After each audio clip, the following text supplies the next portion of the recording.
Pemirsa, Kepala Desa Kohot Arsin hingga sore hari ini masih diperiksa penyidik Bareskrim Polri. Pemeriksaan hari ini merupakan yang pertama sebagai tersangka kasus dugaan pemalsuan dokumen, sertifikat hak guna bangunan, dan sertifikat hak milik di wilayah Pagar Laut Tangerang. Pada Senin siang, Kades Kohot Arsin tiba di gedung Bareskrim Polri di Jakarta Selatan. Tampak Arsin didampingi oleh kuasa hukumnya dan tidak menjawab berbagai pertanyaan yang diajukan oleh awak media. Selain Kades Kohot, penyidik Bareskrim Polri juga mengagendakan memeriksa 3 tersangka lainnya, yakni Sekretaris Desa Kohot, Ujang Karta, dan 2 penerima kuasa berinisial SP dan CE. Seperti diketahui, Kades dan Sekdes Kohot ditetapkan sebagai tersangka usai gelar perkara pada hari Selasa 18 Februari lalu. Mereka terbukti bersama-sama memalsukan sejumlah dokumen terkait wilayah pagar laut di perairan Kabupaten Tangerang, Banten. Motif pemalsuan dokumen oleh keempat tersangka karena faktor ekonomi.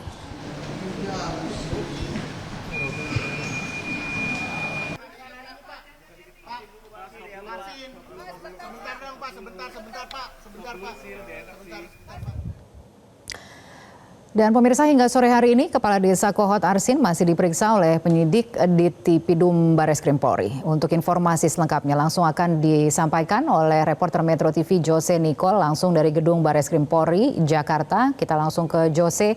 Jose, bagaimana perkembangan pemeriksaan Kades Kohot Arsin hingga sore hari ini? Seperti apa perkembangannya? Ya baik, selamat sore Kania dan juga pemirsa. Sudah lebih dari 3 jam Kades Kohot Arsin diperiksa oleh Direktorat Tindak Pidana Umum Bareskrim Polri.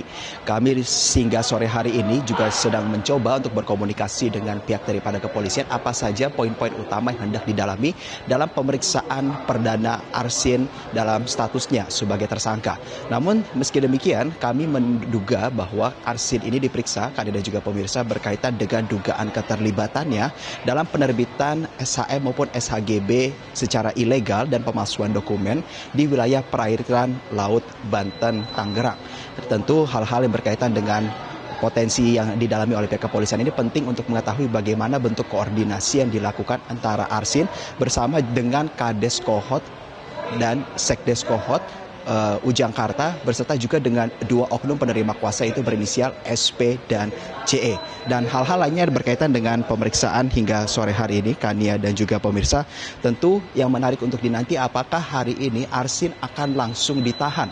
Karena saat tiba di gedung Bareskrim Polri sekitar pukul 13:09 waktu Indonesia bagian Barat tadi, Yunihar selaku kuasa hukum daripada Arsin mengatakan bahwa kedatangannya hari ini sebagai bentuk kooperatif terhadap proses pengungkapan hukum yang berlangsung.